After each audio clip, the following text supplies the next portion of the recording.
வினோத வாய்ஸ் நேயர்களுக்கு வணக்கம். நான் உங்கள் கிருஷ்ணவேல்.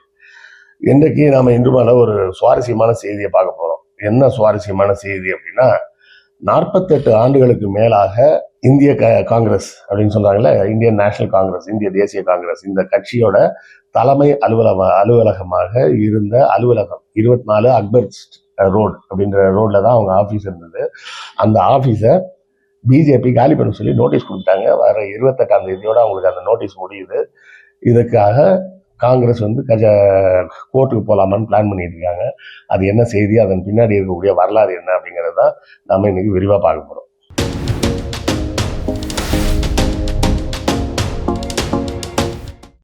இந்தியா சுதந்திரம் அடைந்த போது காங்கிரஸுக்குன்னு தனியாக அலுவலகம் இருந்தது. அது பெரும்பாலும் அலுவலகம்னு ஒன்று இருந்தாலும் அந்த இடத்துல இயங்காமல் தீன்மூர்த்தி பவன் அப்படின்னு சொல்லி நம்ம இவர் நேருவோட இல்லம், அது அங்கேயே வச்சுதான் அந்த கூட்டங்கள்லாம் பெரும்பாலும் நடக்கும். எல்லா பேச்சுவார்த்தைகளையும் ஏன்னா நேரு தான் தலைவர்ன்றப்ப அங்கேயே தான் எல்லாரும் சந்திச்சு பேசிட்டு இருந்தாங்க. ரொம்ப காலமா அப்படிதான் போயிட்டு இருந்தது. நேருவின் மறைவுக்கு பிறகு லால் பகதூர் சாஸ்திரி வர்றாரு. அப்பவும் பெருசா ஒன்றும் பிரச்சனை வரல, ஏன்னா அவர் குறைந்த காலத்துல அவர் இறந்துட்டார்.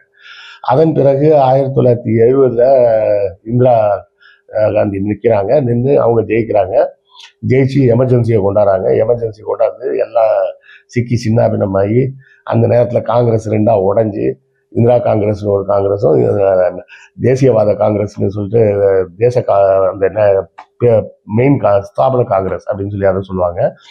அப்படி ரெண்டா பிரிஞ்சு இருக்கும்போது 1977 இந்திரா காந்தி தோத்துட்டாங்க.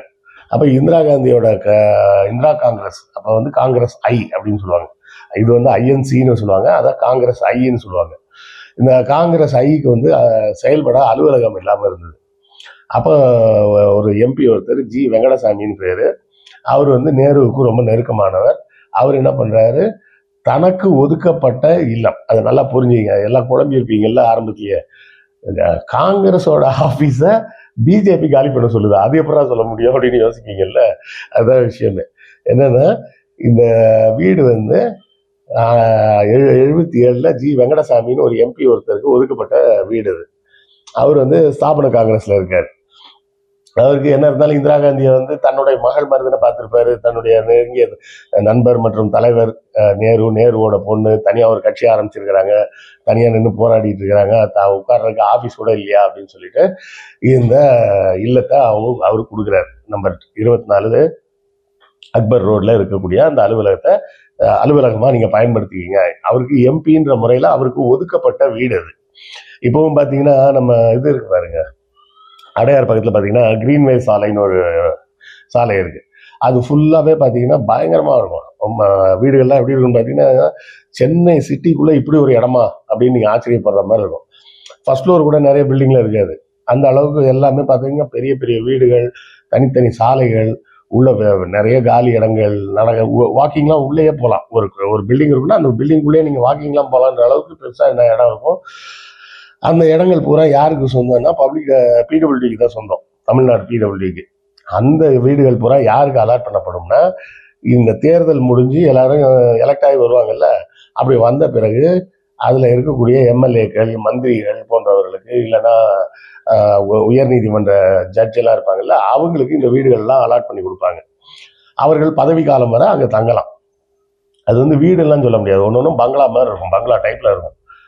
அந்த மாதிரி அந்த வீடுகள் பூராமே இருக்கும். அதெல்லாம் இந்த செட்டப்லாம் வெள்ளக்காரங்காலத்திலேயே ஆரம்பிச்ச செட்டப். அவங்க எல்லாம் இருக்கிறதுலே நீங்க வீடுகள்னு பாத்தீங்கன்னா பெரிய அட்டகாசமான வீடுகள் அப்படின்னு சொன்னா அது ஆங்கிலேயர்களோட வீடு தான். அதுக்கு ஈக்குவலான ஒரு வீடை நீங்க வேற எந்த நாட்டிலையும் பார்க்க முடியாது. கட்டடக்கலை எல்லாம் வேற, வீடோட லக்ஸுரின்னு சொல்றாங்க பாத்தீங்களா, அந்த லக்ஸுரி அப்படின்றது இங்கிலீஷ்கார வீடு தான் இருக்கும். இதை கிண்டலா ஒன்று சொல்லுவாங்க, என்னன்னா, ஒரு மனுஷன் அதாவது ஒரு மனுஷன் சொல்லக்கூடாது, ஒரு ஆம்பளை அப்படின்னு வச்சுக்கோங்க. ஒரு ஆம்பளை ஹாப்பியா இருக்கணும்னா அவனுக்கு என்னெல்லாம் வேணும் அப்படின்னு கேட்டீங்கன்னா, இந்திய மனைவியும், இங்கிலாந்து வீடும், அமெரிக்க சம்பளமும், சீன உணவும் இருந்தா போதும், அவனுக்கு எல்லாமே சந்தோஷமா இருக்கும். ஏன்னா இருக்கிறதுலே டாப் ஃபுட்டு சைனீஸ் ஃபுட்டு தான் டேஸ்ட்ல. இருக்கிறதுலே பெஸ்ட் அடங்கி போய் அடிமையா இருக்கக்கூடிய மனைவினா அது இந்திய மனைவி தான். அதே போலவே இருக்கிறதுலே லாவிஷான வீடுனா அது இங்கிலீஷ்கார வீடு. இருக்கிறதுலே அதிகமான சம்பளம்னா அமெரிக்க சேலரி. இது கொஞ்சம் மாற்றி இருக்கணும்.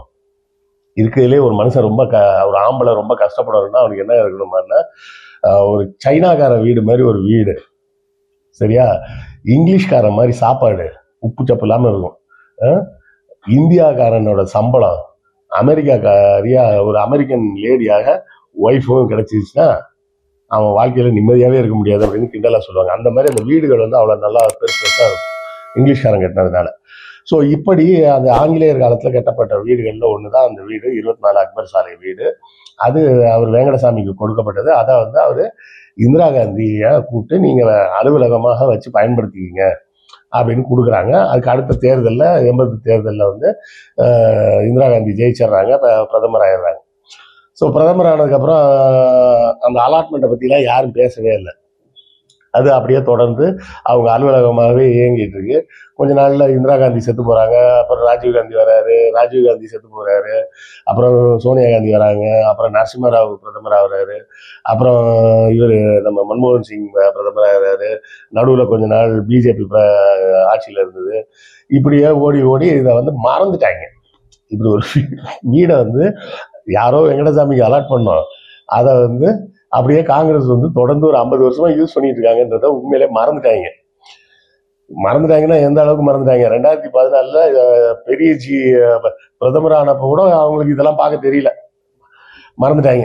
ஆனா எல்லாத்தையும் விட்டுட்டு முட்டாள்தனமாக இப்போ 2026 எலெக்ஷன் தேதியெல்லாம் அறிவிச்சாச்சு. 5 மாநிலங்கள்ல தேர்தல் நடக்குது, 5 மாநிலங்கள்லயும் காங்கிரஸ் நிக்குது, பிஜேபியும் நிக்குது.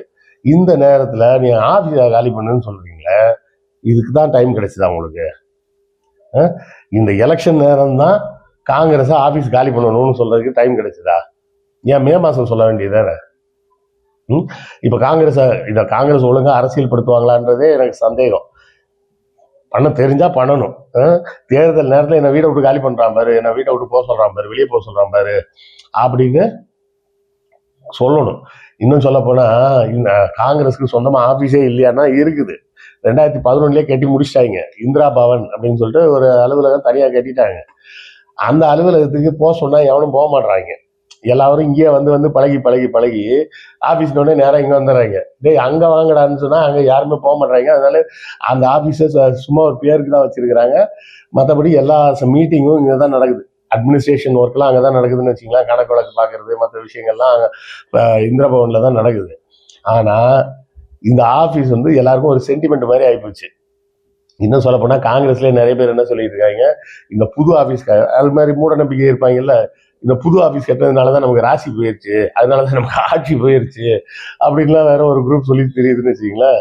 அதனாலதான் 2014 பிஜேபி வந்துருச்சு, நம்ம புது ஆபீஸ் கட்டாம இருந்திருந்தா கூட நம்ம ஆட்சி போயிருக்காது அப்படின்னு சொல்லி காங்கிரஸ்லயே பேசக்கூடிய நபர்கள்லாம் இருக்கிறாங்க.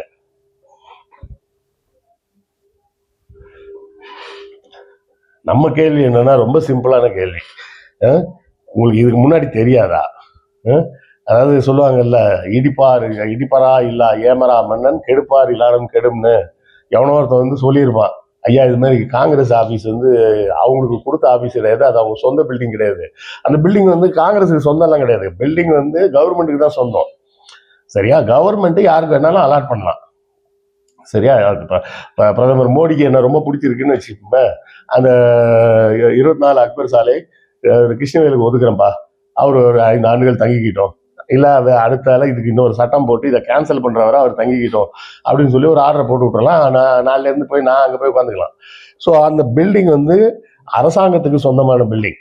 அந்த அரசாங்கத்துக்கு சொந்தமான பில்டிங்கை 77 இந்த வெங்கடசாமி வந்து இந்திரா காந்தி கிட்ட கொடுத்தாரு. அவர் அப்ப எம்பியா இருக்கிறவர் என்ன பண்றாரு, நீங்க இருந்தீங்க அப்படின்னு கொடுக்குறாரு. அடுத்தால வந்த ஆட்சிகள்லாம் வந்து ஒரே கலையபுரமா ஆகி ஒரே கூத்தடிச்சு அதுக்கப்புறம் இந்திரா காந்தி வந்து இப்படியே நிறைய குழப்பங்கள் ஏற்பட்டு அந்த குழப்பங்களுக்கு மத்தியில இந்த ஃபைலை மறந்துட்டாங்க.